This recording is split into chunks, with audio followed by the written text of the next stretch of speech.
Good day, everyone. This is Sir Don, and welcome to another learning session for business communication. Today, we'll be having lesson number 6, which talks about the forms of business communication. There are different forms of business communication, and it's pivotal for you to know these forms of business communication, as these forms are relevant into what we're going to talk about and into your future as you go on and you enter your professional endeavors. Let me read to you the learning objectives of today. At the end of the lesson, you will be able to define directions of business communication and also to differentiate the formal from informal network in business setting or in business communication. But I would like to have a lesson review. Last time we had the traditional and current approaches as channels of communication, and I want you to remember these traditional channels of communication and current approaches of business communication. You don't have to answer this, you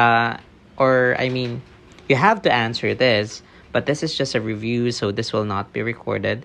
You don't have to submit it in the Google form. This is just a review, okay?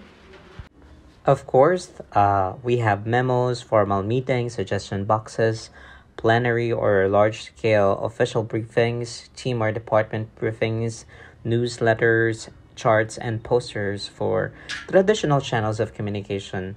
For current approaches, we have email, websites containing internet and intranet, 360-degree feedback, MBWA, closed-circuit telecast, video tapes, position papers, focus groups, instant messaging, ombudsman or ombudswoman, and the likes. And I hope that you have a clear grasp of these concepts as we go on to another learning session.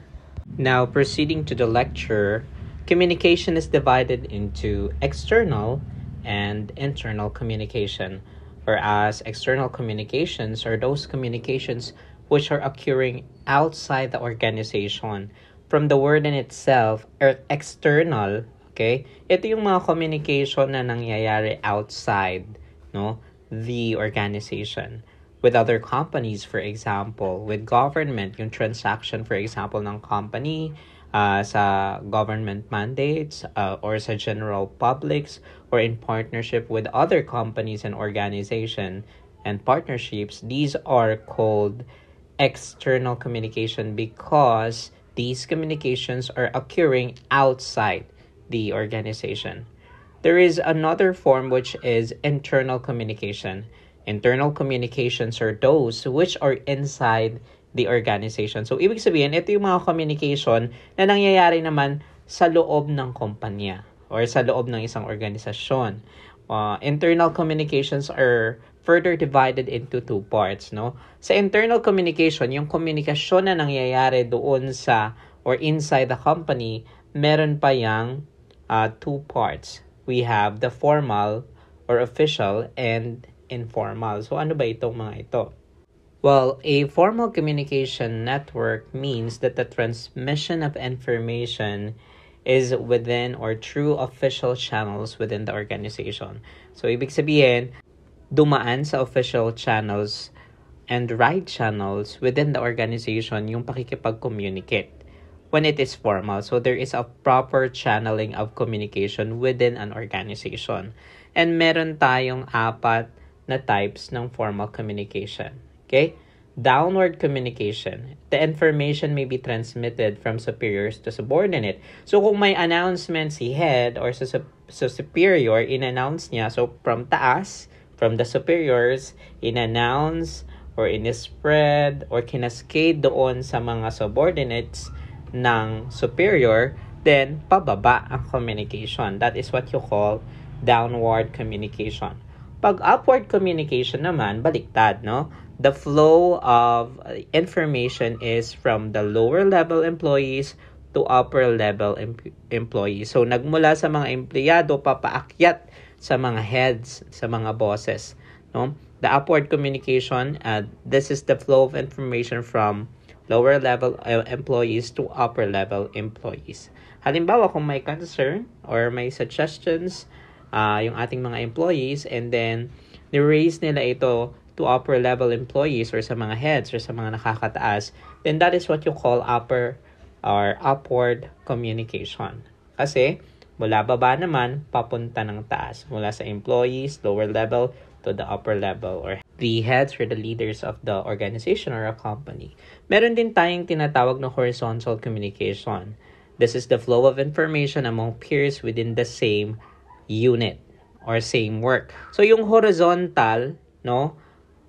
For example, yung staff meeting for each department to discuss work assignments and updates, ang tawag dyan ay horizontal communication. Kung saan within the department or within the same network among peers or among employees yung mga nag-uusap. Okay? Next, we also have cross-channel communication. Okay? Ano naman yung cross-channel? Yung cross-channel communication, this is the exchange of information among employees in different work units who are neither subordinate nor superior to one another.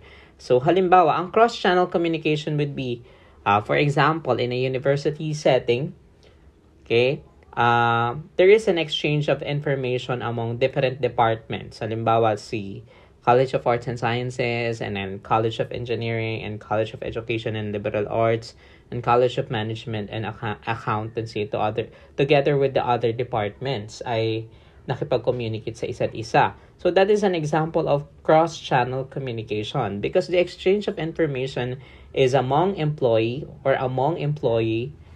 within the university in different work units. The same with halimbawa yung art department, creative department, nakipag-communicate sa finance, nakipag-communicate si finance kay HR, si HR nakipag-communicate kay registrar, for example. So these are examples of cross-channel communication. So communication and exchange of information among employees in different work units or departments. Okay? So those are the 4 types of formal communication network. Now we have downward communication, upward communication, horizontal communication, and cross-channel communication. Now let's have the informal communication network. Tinatawag din itong grapevine, okay? Because it transmits information through non-official channels within the organization. Hindi katulad ng formal communication kanina, okay?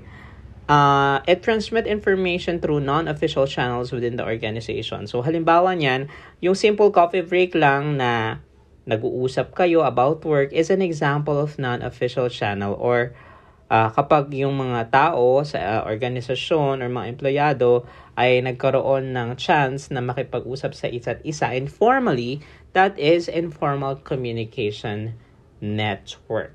Okay?